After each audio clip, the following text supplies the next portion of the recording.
श्री सीताराम जी सरकार की जय। श्री हनुमान जी महाराज की जय। श्री गौरी शंकर भगवान की जय। श्री अयोध्या धाम की जय। श्री सरयू महारानी जी की जय। सब संतन की जय, सब भक्तन की जय। जय जय श्री सीताराम। सर्वप्रथम तो मैं आप सभी को राम जी के आगमन दिवस की हार्दिक बधाई और शुभकामनाएं देना चाहता हूँ। इस बार दीपावली 2 दिन मनाई जा रही है। कहीं 31 को है तो कहीं 1 तारीख को हो सकता है आप सभी के यहाँ 1 तारीख को हो, लेकिन हमारे राम जी के आगमन का दिवस है, इसलिए सभी के लिए हार्दिक बधाई और शुभकामनाएं। देखिए, भजन करना, साधन करना, भक्ति करना, भगवत प्राप्ति करना, भगवान का प्रेम प्राप्त करना, मुक्त होना, कल्याण है ना, कल्याण करना, ये सब कहीं ना कहीं जाके एक ही चीज़ है जिससे जुड़ते हैं, और कहीं ना कहीं जीव उस एक चीज़ के बल पर ही इन सब को जीतता है, इन सब को प्राप्त करता है। वो एक चीज़ क्या है? वो एक चीज़ है सत्संग, है ना। भक्ति की साधन कहूँ बखानी, बिनु सत्संग न पावहि प्राणी। सत्संग पापवंत कर सहज स्वभाव। पापी का स्वभाव होता है कि उसे सत्संग अच्छा नहीं लगता। भजन मोर ते ही भाव न काऊ। ये बात गोस्वामी जी ने अपने जो दोहे हैं उनमें भी कही है। तुलसी पूरब पाप ते हरि चर्चा न सुहाय। जैसे ज्वर के जोर से भूख विदा हो जाए। जैसे बुखार आ जाए तो भूख नहीं लगती, जो अन्न है अच्छा नहीं लगता। अब अन्न अच्छा नहीं लगता तो इसका अर्थ है कि उसको रोग है। जैसे पित्त का उदाहरण देते हैं संत, तो पित्त का जब जोर होता है तो मिश्री कड़वी लगती है। अब तो कड़वी है नहीं, लेकिन उसकी जीभ कड़वी है, इसलिए उसको मिश्री कड़वी लग रही है। इसी तरह क्या होता है, तुलसी जैसे ज्वर के जोर से भूख विदा हो जाए, है ना, उसी प्रकार तुलसी पूर्व पाप ते हरि चर्चा न सुहाय। जब पाप का जोर होता है, जो हमारा मलिनता आ जाती है हमारे हृदय में, उसका जोर होता है, तो भगवान का जो कथा है, भगवान के नाम का कीर्तन है, भगवान की जो चर्चा है, वो सुहाती नहीं है, वो अच्छी नहीं लगती। इसका कारण क्या है? इसका कारण ये है भाई कि भाई कोई बड़ा रोग हो गया है, अर्थात कोई बड़े ही पाप हैं जो भगवान के भजन में बाधा बन रहे हैं। अब किसी को मिश्री अच्छी नहीं लगती तो संत जन क्या कहते हैं कि भाई तुम मिश्री खाते रहो। खाते खाते क्या होगा कि वो रोग भी नष्ट हो जाएगा और मिश्री भी अच्छी लगने लगेगी। उसी प्रकार जब सत्संग अच्छा नहीं लगता है तो क्या करो? सत्संग का ही सेवन करो। सेवन करते करते करते करते करते जब अंतःकरण पवित्र हो जाएगा, जब पाप राशि जल के भस्म हो जाएगी, तो वो सत्संग ही अच्छा लगने लगेगा, भगवान का नाम ही अच्छा लगने लगेगा, भगवान की कथा, भगवान के नाम का कीर्तन, भगवान की चर्चा, ये सब कुछ अच्छा लगने लगेगा।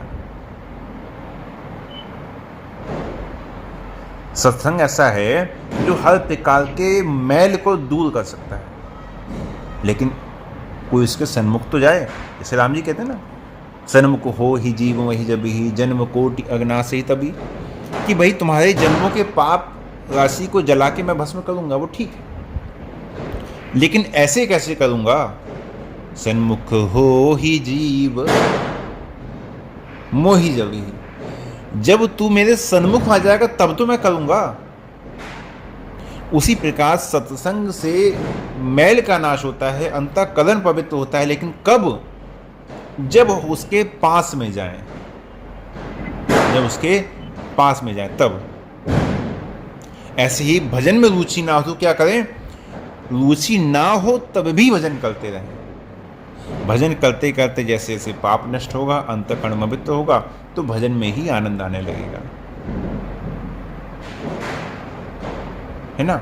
जैसे कभी कभी कोई सत्संगी देखने में सुनने में मिल जाते हैं कि भाई हमारा तो पहले कभी हमने सत्संग किया नहीं, ये महानुभाव एक दिन हमको ले आए, हमको कुछ अच्छा लगा, आए तो हमको अच्छा लगा, सुना हमने, अब हमारा रोज का बन गया, अब हम रोज आते हैं।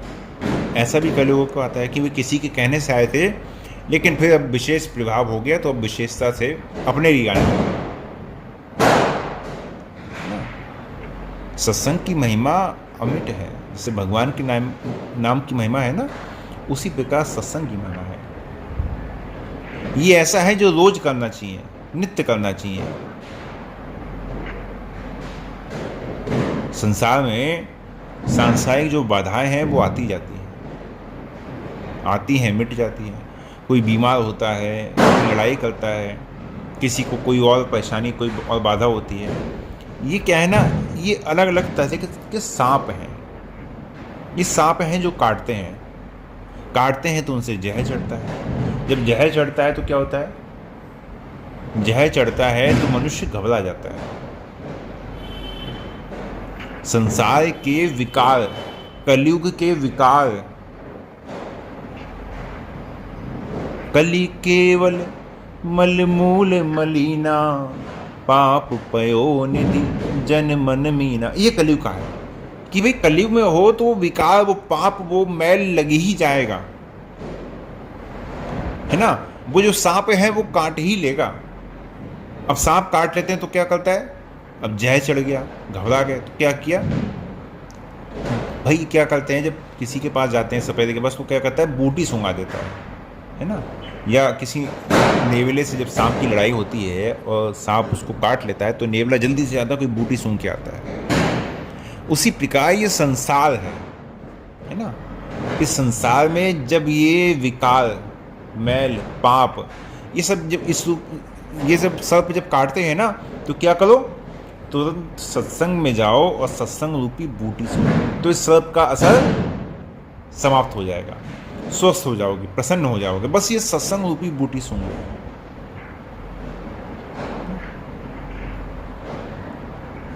ये सत्संग रूपी जो बूटी है, इसका सेवन करते हैं। ये सब जितना जहर है संसार का, ये सब सत्संग में जाने से ठीक हो जाता है, उतर जाता है ना। जैसे हमारे कौन कौन से हैं, काम है, क्रोध है, राग है, द्वेष है, अहंकार है, ये सब के सब जितने हैं ना, ये सब सर्प रूपी हैं, ये डसते रहते हैं, है ना। अब सत्संग का अभ्यास कैसे करें, अभ्यास भाई ऐसे करें कि जैसे अन्न आवश्यक है जीवन के लिए, जल आवश्यक है, हम कहीं पे भी हों, उसकी आवश्यकता का अनुभव नहीं भी होता फिर भी वो स्मरण आ जाता है ना, कि हाँ भाई सुबह हो गई, नाश्ता करना है, दोपहर हो गई, खाना खाना है, याद आ जाता है। उसी प्रकार सत्संग है, जैसे अन्न जल आवश्यक है, श्वास आवश्यक है, उसी प्रकार जो सत्संग है ये भी रोज आवश्यक है, होना चाहिए। ये रोज की खुराक होनी चाहिए। क्यों? क्योंकि सत्संग क्या है, एक साधक के लिए, एक भक्त के लिए एक सूर्य की भांति है। उसके जीवन में जो भी अंधकार है, काम रूपी अंधकार हो, क्रोध रूपी हो, है ना, राग है, द्वेष है ना, कोई भी हो, ऐसे जितने अंधकार है ना, ये सत्संग रूपी सूर्य के उदित होने से स्वतः ही दूर हो जाते हैं। कई लोग कहते हैं कि हम बैठे थे सत्संग में, हमारे मन में कुछ शंका थी, हम पूछना चाहते थे, लेकिन हमारे पूछने से पहले ही वो चर्चा सत्संग में चल गई और अब हमारे पूछने के लिए कुछ रहा नहीं। अर्थात बिना पूछे भी जहाँ जो शंकाएं हैं वो समाधान हो जाता है उनका। आप सभी लोगों में भी सभी कई लोग पहले भी ऐसा कह चुके हैं। तो तरह तरह की जो मन में उलझने हैं, भावनाएं हैं, तो जहाँ सत्संग हो जाए, जहाँ सत्संग मिल जाए ना, तो क्या समझना चाहिए कि भाई भगवान की बड़ी कृपा हो गई। सत्संग मिल गया तो क्या हो गया, भगवान की बड़ी कृपा हो गई। शंकर जी जब राम जी से वरदान मांगते हैं तो वरदान क्या मांगते हैं? पद सरोज अनपायनी भगति सदा सत्संग। दो वरदान मांगते हैं, पद सरोज अनपायनी भक्ति, आपके चरणों में ही चित्त लगा रहे वो भक्ति दीजिए, और क्या दीजिए?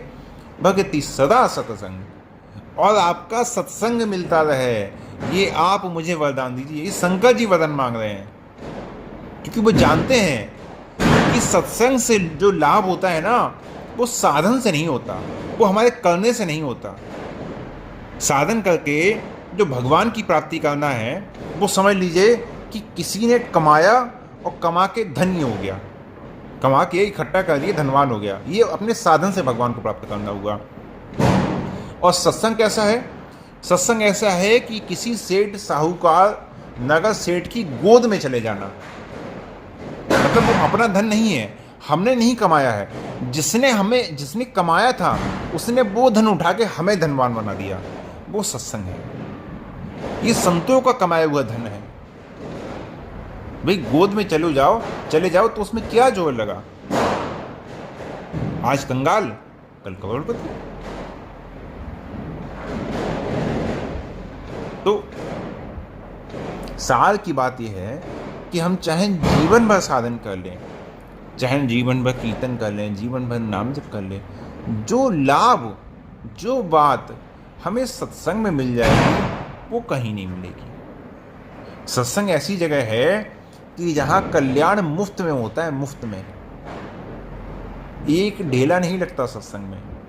सत्संग ऐसी जगह है जहाँ मुफ्त में कल्याण होता है। सत्संग की महिमा अमिट है। सत्संग के लिए जितना कहा जाए उतना ही कम है। और समय तो ज़्यादा नहीं हो रहा, लेकिन आज के लिए यहीं विश्राम देते हैं, क्योंकि बाहर बहुत अधिक आवाज़ आ रही है पटाखों की, इसलिए यहीं विश्राम देते हैं। जय जय श्री सीताराम।